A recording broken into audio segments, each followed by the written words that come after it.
อันนี้เพิ่นไปประมูลตู้ ATM เก่าๆมาเด้อค่ะอันนี้เป็นคลิปต่างชาติดอกค่ะบ่แม่นคลิปเมืองไทยบัดนี้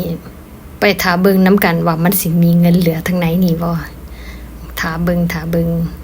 เฮาก็ถาลุ้นไปนำกันคือกันเนาะอันประเทศเฮามีจังซี่บ่เนาะไปประมูลมา ประมูลมาเบิ่งเอาเคาะเบิ่งดูข้างในมันมีเงินเหลือบ่อยากเห็นคือบ่เคยเห็นจังซี่จักเที่ยนะเปาะออกมาแล้วเฮ้ยว้าวด้วยมีลีครับผมนี่แบงค์หมื่นเก้าทีนี่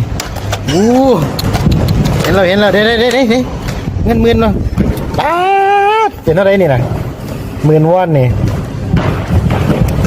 มันเห็นเนาะทุกคนมันเป็นแบ่งหมื่นเป็นปึกเลยแหมโอ้ยถ้านับเป็นเงินที่ได้เท่าไหร่แล้วน่ะโอ้ถ้านับรวมกันอันที่ได้หลายพันไหนโอ้ยสะอ่อนเด้อ